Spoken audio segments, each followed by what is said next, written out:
আসসালামু আলাইকুম ওয়া রাহমাতুল্লাহি ওয়া বারাকাতুহু। আশা করি আল্লাহর অশেষ রহমত ও মেহেরবানিতে আপনারা সকলেই ভালো আছেন। ইন্টার ফার্স্ট ইয়ারের ছাত্রী ঈশিতা মেধাবী যথেষ্ট, তবে আধুনিক তার চলাফেরা। তাদের ক্লাসে হুজুর টাইপের এক ছাত্র ভর্তি হয়েছে, নাম আব্দুল্লাহ। সে ক্লাসে এসে সাধারণত কোনো মেয়ের দিকে তাকায় না। ঈশিতা যথেষ্ট সুন্দরী, তবু একবারও ভালো করে তাকিয়ে দেখে না পর্যন্ত। কিছু জিজ্ঞাসা করলে আরেক দিকে তাকিয়ে বা নিচের দিকে তাকিয়ে জবাব দেয়। ধীরে ধীরে তার উপর ঈশিতার রাগও খুব চরমে ওঠে। একদিন ক্লাসের সবার সামনে বলে ফেললো ঈশিতা, এই হুজুর, তুমি আমার দিকে তাকাও না কেন? আমি কি কম সুন্দরী? আব্দুল্লাহ বলল, আপনি যত সুন্দরী হন না কেন তাতে আমার কিছু যায় আসে না, কেননা পরনারীর দিকে তাকানো জায়েজ নয়। এটা আমার আল্লাহর হুকুম। আর আপনি যে সৌন্দর্যের লোভ দেখিয়ে আমাকে ডাকছেন তাকে আমি প্রত্যাখ্যান করছি ওই আল্লাহর জন্য, যে আপনার চেয়েও সুন্দর সুন্দর জিনিস সৃষ্টি করেছেন। ঈশিতা বলল, দূর যত সব। একদিন বাংলা পিরিয়ডে স্যার আসেনি, তাই ক্লাসের সবাই গল্প করছে। গল্পের টপিক কেমন ছেলে বিয়ে করতে চায়। হঠাৎ করে ক্লাসের সবচেয়ে স্মার্ট স্টাইলিশ মেয়েটা বলে উঠল, এই সবাই চুপ, আমি এখন একজনকে সামনে এসে বলতে বলবো কেমন মেয়ে সে বউ হিসেবে চায়। সবাই রাজি? সবাই বলল ইয়েস।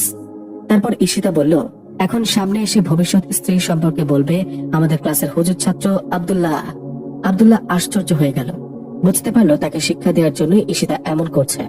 আব্দুল্লাহ সামনে গিয়ে বলল, আমি এমন একজন স্ত্রীকে আশা করি যার কণ্ঠস্বর শোনা প্রথম পুরুষ হব আমি, এবং তার সৌন্দর্য দেখা প্রথম পুরুষ হব আমি, তার ভালোবাসা পাওয়া প্রথম পুরুষ হব আমি।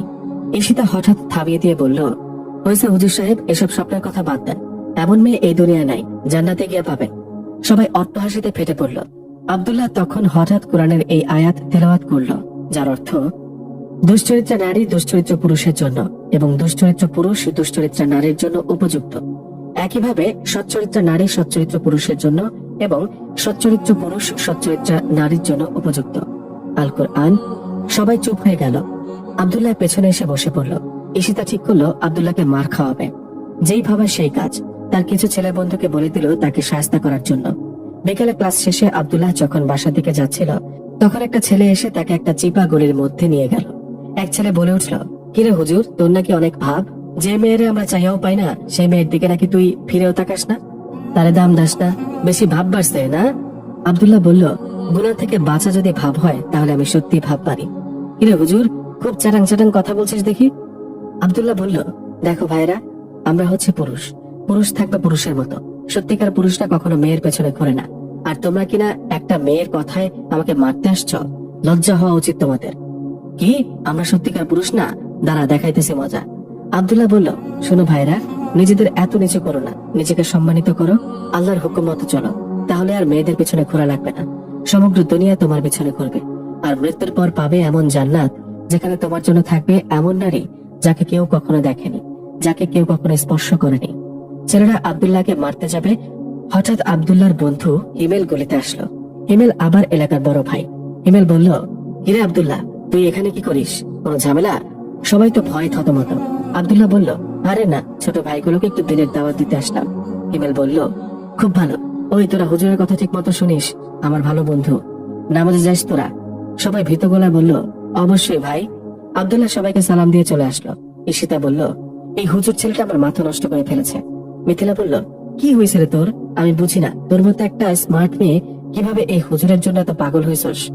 ঈশিতা বলল, পাগল হয়েছে কে বলেছে? ওই হুজুরটা আমার মতো সুন্দরী মেয়েকে পাত্তা দেয় না। ওর এত দিমাগ কিসের? ওকে শায়েস্তা করার জন্য লোক পাঠাইছি, এখনই ওরা আসতেছে। ঠিক এমন সময় সায়েমকে দেখে। ঈশিতা দৌড়ে গিয়ে বলল, কিরে সায়েম, দিছিস তো হুজুরটারে ভালো মতো? সায়েম বলল, তোদের মতো মেয়েদের চটকনা দিতে হয়। নিজেরা তো খারাপই, সকল ছেলেকে নাকে তেল দিয়ে ঘুরাস। যারা ভালো আছে, ভালো থাকতে চায়, তাদেরকেও জ্বালা দিস। আজ আমি তোদের মতো মেয়েদের বুঝতে পেরেছি। ওই হুজুর ভাই আজ আমার চোখ খুলে দিয়েছে। আজ থেকে পুরুষের মতো চলবো, কুকুরের মতো মেয়েদের পিছনে ঘুরবো না। সাহেবের কথা শুনে ঈশিতার মনে হলো শক খেল। ক্লাসে বসে আছে আব্দুল্লাহ।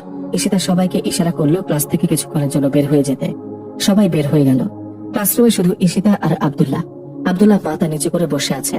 ঈশিতা আজ টি শার্ট আর জিন্স প্যান্ট পরে এসেছে। বাঁধা চুল ছেড়ে দিয়েছে সে। ঈশিতা বলল, এই হুজুর, আমার দিকে তাকাও। আব্দুল্লাহ বলল, জাহান্নামের দিকে তাকানোর সাহস আমার নেই।